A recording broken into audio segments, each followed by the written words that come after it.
أهلا بكم في تحليل معمق جديد.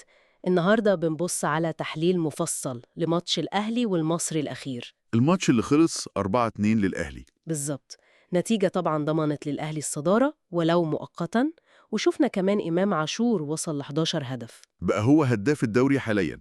تمام، لكن التحليل اللي معانا النهاردة بيطرح نقاط جدل تحكيمية بصراحة قوية. تحديدا حوالين هدف ملغي هنتكلم عنه. أكيد، هدفنا بقى نستعرض أهم النقط اللي جت في التحليل ده، تفاصيل الماتش، الأداء، وطبعا الجدل التحكيمي من وجهة نظر المصدر ده. تمام، لأن زي ما بنقول دايما النتيجة النهائية مش كل حاجة. في تفاصيل تكتيكية، أداء لاعبين، والنقط التحكيمية دي بالذات المصدر ده بيسلط عليها الضوء وبيقول إنها محتاجة وقفة. خلينا نبدأ الأول بالنتيجة نفسها والترتيب. 4-2 للأهلي، ده بيخليه الأول بفارق نقطتين عن بيراميدز اللي لسه طبعا هيلعب. وإمام عاشور زي ما قلنا 11 هدف في صدارة الهدافين. في نقطة مهمة هنا التحليل بيشير ليها وهي تنوع الأهداف بتاعت الأهلي. دي حقيقة. يعني مش كلها شكل واحد.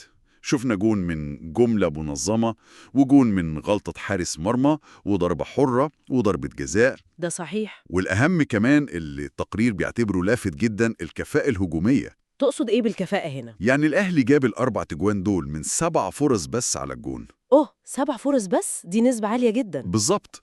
التقرير بيقول إن ده تحسن كبير عن ماتشات تانية للأهلي. يعني استغلال الفرص كان عالي المرة دي. طب ما تيجي نستعرض الأهداف دي بسرعة زي ما التحليل وصفها. جون التعادل بتاع إمام عاشور الأولاني، اللي جت بعد باص السولية لوسام، ووسام هياها الإمام. وبعدين جون طاهر محمد طاهر التاني. اللي هو استغل فيه غلطة حارس المصري لما معرفش يمسك عرضية كوكا. طاهر كان متابع كويس. والتالت كان بتاع وسام أبو علي من الفاول.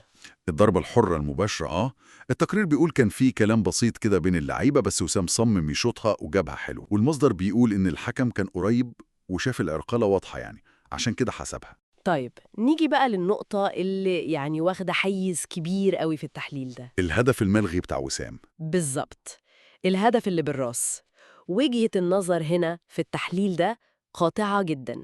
بتقول إيه؟ بتقول إن الهدف ده صحيح 100%، وإن النتيجة الصح كانت تبقى 5-2. 5؟ طب وإيه الحجة الأساسية اللي بيقدمها المصدر؟ الحجة بتتلخص في إن مدافع المصري محمود حمادة لعب الكرة بإرادته الكاملة قبل ما توصل لوسام أبو علي بحوالي 30 ثانية، حتى لو وسام كان متسلل في اللحظة الأولى خالص. يعني هو بيقول إن اللعبة المتعمدة من حمادة دي بتلغي التسلل. ده بالظبط تفسير المصدر للقانون. بيقولك طالما المدافع لعبها بإرادته وسيطر عليها، يبقى موقف وسام أبو علي بقى سليم. وهنا بقى بيجي الانتقاد الشديد للفار. جدا. التحليل بينتقد تدخل الفار اللي هو مصطفى الشهدي وأبو الرجال، وقرار الحكم أحمد الغندور بإلغاء الهدف بداعي التداخل. التداخل والمصدر هنا بقى بيستخدم لغة حادة جدا لوصف القرار. زي إيه مثلا؟ يعني مثلا بيوصفه بأنه قرار قذر أو فجرين. وطبعا لازم نوضح إن دي ألفاظ المصدر نفسه اللي بننقله. مفهوم مفهوم. ده بيعكس حجم الغضب أو الاعتراض عند كاتب التقرير ده على القرار. بالظبط.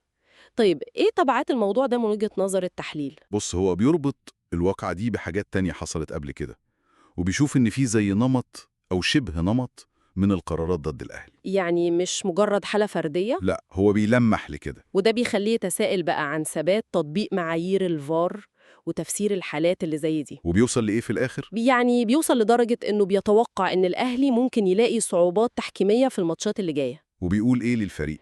بينصحهم ضمنيا كده إنهم لازم يسجلوا أهداف كتير قوي عشان يتجاوزوا أي عقبات تحكيمية زي دي ممكن تحصل. ورغم الفوز الكبير ده الأربعة يعني، التحليل برضو منصف وما بيسيبش الأداء يعدي كده. لا طبعا، في نقد واضح خصوصا للناحية الدفاعية. بالظبط، بيشاور على الجونين اللي دخلوا في الأهلي والاتنين بضربات راس. وبيتكلم إن الرقابة الدفاعية كانت سيئة جداً، ولدرجة إنه وصف المدافعين إنهم كانوا متفرجين. تعبير قاسي شوية. هو قاسي بس يمكن بيعكس اللي شافه. وكمان بينتقد سهولة وصول الكور العرضية لمنطقة جزاء الأهلي. وبيفكرنا كمان بالكورة اللي في أول دقيقة دي اللي جت في القايم. كانت فرصة خطيرة جدا للمصري. والتحليل ده يعني بيحمل ياسر إبراهيم جزء من المسؤولية في الهدفين. وفي كلام كمان عن تمركز كوكا في الأول، إنه كان عنده مشاكل شوية كظهير أيسر في بداية الماتش. والتحليل بيربط ده بالمستوى العام للفريق. بالظبط، بيقول إن الأداء ما كانش بنفس القوة والسلاسة بتاعت ماتش حرس الحدود اللي قبله. أقل في الضغط والتمرير السريع وكده. وبيقول كمان إن الفريق آخر ربع ساعة بعد الجون الرابع لعب على الواقف شوية. استسهلوا الماتش يعني.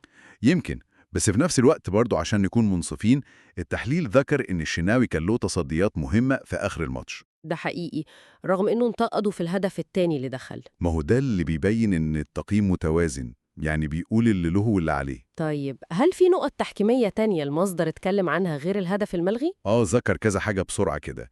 قال إن في فاول لإمام عاشور ما اتحسبش، امم والتدخل على مروان عطية الحكم اكتفى فيه بإنذار بس، والمصدر شايف إنه كان يستاهل أكتر. وفي إنذار إمام عاشور بتاع التمثيل. بالظبط، والتحليل بيقارن ده بحالات تانية، شاف إن في تساهل مع فرق تانية في مواقف شبه دي. تمام، يبقى لو حبينا نلخص أهم النقط اللي طلعنا بيها من التحليل ده: فوز مهم للأهلي بيعزز الصدارة، وتألق كبير لإمام عاشور كهداف للدوري. لكن من وجهة نظر المصدر ده الفوز ده كان محاط بجدل تحكيمي كبير، خصوصاً الهدف الملغي. ده غير المشاكل الدفاعية اللي المصدر برضو ركز عليها رغم النتيجة الكبيرة. بالظبط. وهنا ممكن نسيب نقطة أخيرة يعني للتفكير بناء على الكلام اللي في التحليل ده. اتفضل. ومدى تأثير الجدل حوالين التحكيم أو حتى الصورة الذهنية المسبقة عنه على طريقة تحليلنا لأداء أي فريق، حتى لو الفريق ده كسبان بنتيجة كبيرة؟ سؤال مهم فعلاً. يعني هل بنقيم الأداء بشكل موضوعي بحت، ولا نظرتنا للتحكيم بتدخل في التقييم ده؟ دي نقطة ممكن المستمعين يفكروا فيها هم بيتابعوا الماتشات والتحليلات.